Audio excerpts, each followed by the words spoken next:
नमस्कार, मी विनोद इजपवार, पोलीस निरीक्षक स्थानिक गुन्हे शाखा धाराशिव। मागील वर्ष दीड वर्षापासून धाराशिव जिल्ह्यामध्ये म्हशी चोरीला जायचं एक सत्र सतत चालू होतं आणि त्याचा उलगडा करण्याचं एक मोठं आव्हान पोलीस प्रशासनासमोर उभं राहिलं होतं आणि त्या आव्हानाचं आम्ही समर्थपणे या ठिकाणी उलगडा केलेला आहे।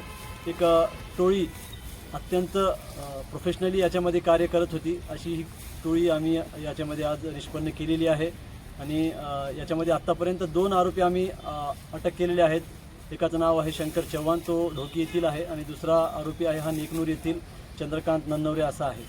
तर ही जे आहेत ही टोळी आहे, याच्यामध्ये वेगवेगळे स्तर या ठिकाणी तयार झालेले होते। काही लोक ह्याच्यामध्ये इन्व्हॉल्व असणारे ज्या ठिकाणच्या म्हशी चोरायचे आहेत ते ठिकाण निश्चित करायचे आणि काही जे आरोपी आहेत त्यांच्यावर त्या ठिकाणी गाडी घेऊन जाण्याची जबाबदारी सोपवण्यात आली होती आणि त्याच्यानंतर काही जणांची त्यामध्ये विक्री करण्याची जबाबदारी निश्चित करण्यात आली होती। तर अशा प्रकारे ही टोळी कार्यरत होती। त्या टोळीचा आज आमच्याकडून उलगडा झालेला आहे स्थानिक गुन्हे शाखेकडून।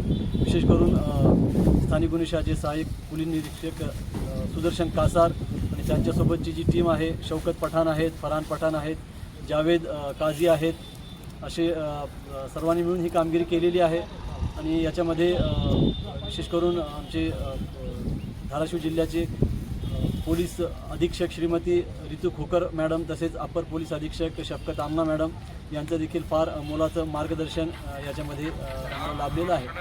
विशेष म्हणजे या गुन्ह्यामध्ये आत्तापर्यंत आरोपींकडून 3 गुन्ह्यामधील 100% मुद्देमाल या ठिकाणी जप्त करण्यात आलेला आहे। त्या व्यतिरिक्त देखील त्यांनी मागे जे गुन्हे केलेले आहेत असे साधारणतः 9 गुन्ह्यांची या ठिकाणी कबुली दिलेली आहे।